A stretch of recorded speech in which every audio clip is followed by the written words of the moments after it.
என்ன மாதிரி வித்து காலையிலேருந்து நிற்கிறோம், டோக்கனு கொடுக்குற மாதிரி தெரியலையே. இருடா சொங்கிய, சும்மா அவசரப்பட்டுட்டே இருப்ப. இவர் இப்போ தான் கடையை திறக்கிறாப்புல, பொறுமையாயிரு.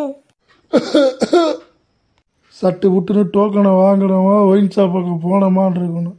ஸோ டைம் வேறு ஆகிட்டு இருக்கே. சி, உனக்கு இதே பொழப்பா போச்சு. ஆமாம், இவர் பெரிய யோக்கியம். 900 ரூபா வீட்டில் கொடுத்துட்டு 100 ரூபாய் தூக்கிட்டு போகிற நாய் தானடா நீ. சொங்கி, ரேஷன் கடையில் பார்க்குறேன், கம்மு நில்லு. கம்முன்னு தானடா நிற்கிறேன், ஆடிக்கிட்டா நிற்கிறேன். தம்பி, அங்கே என்னப்பா முணுமுணுப்பு? யோ கிழட்டு பையல, சாகர காலத்துல இப்படி வந்து நின்றுக்கிட்டு பீடி ஊதிட்டு இருக்கியே, உனக்கு நல்லா இருக்காயா? பொம்பளை ஆளு குழந்தைன்னு பூரா நிக்கிறமே, இப்படி நிப்ப? சாக போற காலத்துல உனக்கு இதெல்லாம் எதுக்கு? இதெல்லாம் உனக்கு தள்ளி போய் நின்று ஊற வேண்டியதானே? நானே டோக்கன் கொடுக்கல, ஒன்றும் கொடுக்கலன்னு கடுப்புல நின்றுக்கிட்டு இருக்கேன். இந்த ஆள் வேற பின்னாடி நின்றுக்கிட்டு உஃப் உஃப் உஃப்ன்னு ஊதிக்கிருக்கேன். யோ இந்தாயா, கொரோனா வேற பரவிட்டு லொக்கு லொக்குன்னு இருக்க, பின்னாடி தள்ளி போய் நில்லையா? போய் ஆம்பளை இடம் இல்லையா? நாங்கள் பொம்பளை ஆளை நின்றுக்கிறோம்.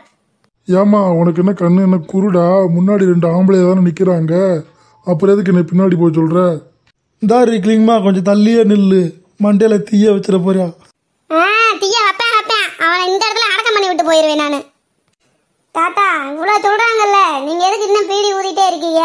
அதை கொஞ்சம் ஆஃப் பண்ணி வைங்க. குழந்தையெல்லாம் வச்சுருக்கீங்க பாருங்க, அவளுக்கு சேராது. அப்பா அப்பா, ஒன்றுக்கு வருதுப்பா, இங்கே திட்டா. சும்மா எரும மாட்டு போயில. அவனே வஞ்சிக்கிறேன் பாரு. ஏலே, அவன் மேலே அடிச்சு விடுறா, நல்லா குழு குழு குழுன்னு நிற்கட்டும் ரேஷன் கடையில். ஐயையோ, ரேஷன் கடைக்காரன் மேலே இருக்கிற கோவத்தை புள்ள நம்ம மேலே காட்டுறாளே. ஏப்பா தம்பி, அந்த டோக்கனை கொடுத்தா அனுப்பி விடப்பா, என்னால் நிற்க முடியல, கையெல்லாம் வலிக்கி. யோ, நீ யாரை பார்த்தியா பேசிக்கிட்டு இருக்க? ரேஷன் கடையை பூட்டி கிடக்கு, டோக்கனை கொடுத்து அனுப்பி விடியாங்கிற குருட்டு பையில. உனையெல்லாம் யார் ரேஷன் கடைக்கு அனுப்பி விடுறது? அட நீ வேற, என் மருமக தாமா என்னை அனுப்பி விட்டா.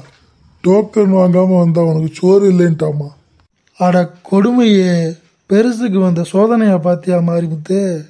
பார்க்கிறேன், உன் சோதனையும் டெய்லி பார்த்து தானே இருக்கேன். மாரிமுத்தனே, கரெக்டாக தானே சொன்னேன். அவனே பிச்சை எடுத்துக்கிருக்கேன், அதில் அடுத்தவங்களை பாட்டு பரிதாபம் வேற. ஏன்டா சொங்கி, உன் பிள்ளை எதுக்கு தலை வச்சுக்க உட்கார வச்சிருக்க? அவன் ஒரு இடுப்பு சட்டம் வேணாம், எங்க அவனாலும் இப்படி தானே பிள்ளைய தூக்கி வரையான். ஒருவேளை தலை நிற்காது போல, தலை நிற்கணும்னு வெயிட் கொடுத்து தூக்கி வரையான் போல. என்னடா சொங்கி, பேசவே மாட்டேங்குது அப்படிங்கிற.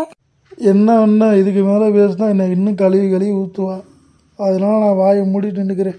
ஏன்டா சொங்கி, டோக்கன் வாங்க குடும்பத்தோட கிளம்பி வந்துட்டீங்க? இல்லையா மாரிமுத்து, பையன் போர் அடிக்க எங்கேயாச்சும் கூட்டு போப்பான்னு சொல்லி சொன்னியா, அதான் ரேஷன் கடைக்கு கூப்பிட்டு வந்துட்டு.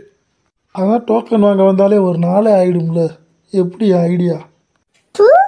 இந்த பொழப்புக்கு வேண்டாயா மாரிமுத்து, வேண்டாம், பேச்சை விடு. ஏப்பா மாரிமுத்து, நான் முன்னாடி வந்து நின்றுக்கிட்டா ஆளாக டோக்கன் வாங்கிட்டு வீட்டுக்கு போகிறேன். ஆளா மேலே போகிறதுக்கு டிக்கெட் வாங்க ரெடி ஆகிட்டு இப்போ டோக்கன் வாங்க வந்து நிற்கிறேங்கிறாரு. சரி, நானே இந்த பெருசை கொஞ்சம் முன்னாடி விட்டுரு, அது ஆசையை நிறைவேற்றிக்கிட்டோம். சேர்த்து போச்சுன்னா வம்பு. ஏச்சு மயிலையே, இங்கிட்டு வரையா, நாங்கள் அப்படியே குடும்பமாக நின்றுக்கிறோம். சரிக்கா வாங்க, இப்போ அதனால என்ன? கிளிங்மா, எப்படியோ பக்கத்தில் விட்ட. சரி, ஒரு பாட்டு பாடேன். பார்த்து பார்த்து கண்கள் பூத்து நின்றேன், டோக்கன் தருவாயென பூத்து பூத்து புன்னகை பூத்து நின்றேன், 1000 ரூபா தருவாயென. எனக்குள்ள வேதனை உங்களுக்கும் தெரியும், உங்களுக்கும் டோக்கன் இல்லை. எப்பாடா, ஒரு வழியாக கடையை திறக்க போகிறாரு. கிளிங்மா வந்துட்டாப்புல, இனி டோக்கனை வாங்கிட்டு வீட்டுக்கு போவோம். ஒரு வழியா விடியா அரசுல நமக்கு விடிய வேலை வந்துருச்சுடா சொங்கி. சும்மாறா ஏய். அப்புறம் என்ன மக்களே, நீங்களும் ரேஷன் கடைக்கு போய் டோக்கன் வாங்கி பரிசு தொகையை வாங்கி பொங்கலை நல்லபடியாக கொண்டாடுங்க. எங்கள் சேனல் பிடிச்சிருந்தா லைக் பண்ணுங்கள், ஷேர் பண்ணுங்கள், சப்ஸ்கிரைப் பண்ணிக்கோங்க.